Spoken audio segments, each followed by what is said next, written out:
రే వరుణ్, వరుణ్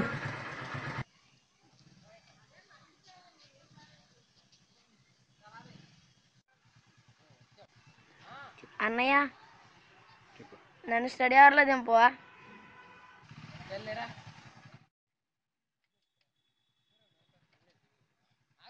అరే ఆగరా, మధ్యలో ఎక్కిది కానీ.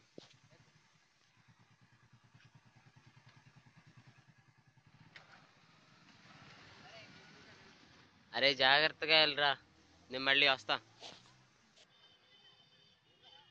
సరే.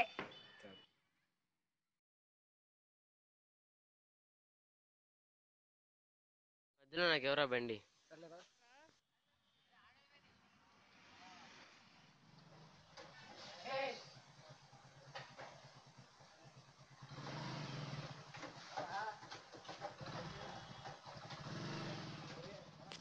అరే జయకృష్ణ గారు కనపట్లేదు, ఏమైందిరా?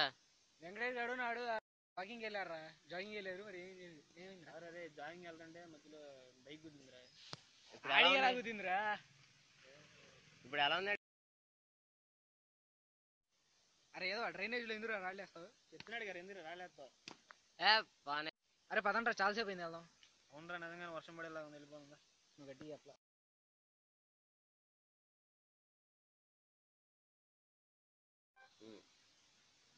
आशीष प्लीज यार फोन रिसीव करो. హలో వరుణ్, ఏంట్రా? నువ్వు వెంకటేష్ గారిని తీసుకుని మనం రోజు కలిసే చోటుకు వచ్చారా? అరే వెంకటేష్, త్వరగా రా, త్వరగా. ఏంట్రా, ఎక్కడికి రా? అదే త్వరగా బండి గురించి చెప్తా. వరుణ్ గారు ఫోన్ చేశాడు రా.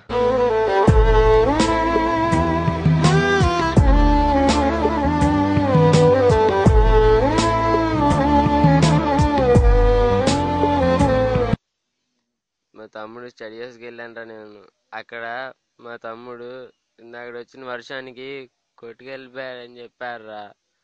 నాకు మా తమ్ముడు కావాలరా. చల్ల చోట్ల ఎత్తుకామరా, కానీ మా తమ్ముడు జాడా కనిపించలేదు. ఏం చేయాలో అర్థం కావట్లేదురా. నువ్వు చెప్తే నేను వినిపించుకోలేదురా. నువ్వు చెప్పినట్టు నేను కాల్లో రాడలేకుండా ఉండుంటే మా తమ్ముడిని ఈరోజు నేను కోల్పోయాను కాదురా.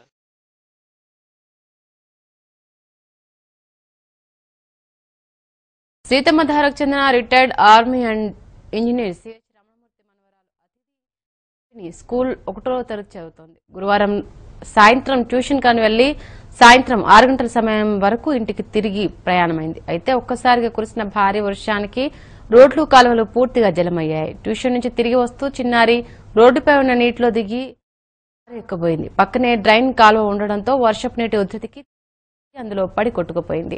అక్కడి వారు వెంటనే వెతికేందుకు ప్రయత్నించారు. ఈ పిల్లాడు చనిపోవడానికి కారణం మన నిర్లక్ష్యం.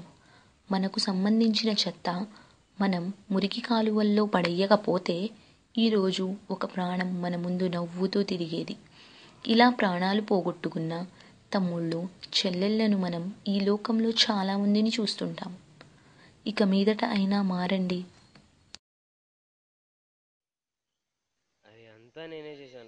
నేనే చేశాను రా, దీని అందరికీ కారణం నాదేరా. అరే మీ తమ్ముడు చనిపోవడానికి కారణం ఒక్కడే కదరా రే. మనం అందరం ఎప్పటికైనా మనం మారాలి. మీ తమ్ముడు లాంటి పిల్లలు చిరునవ్వుల్ని మనం కాపాడాలి.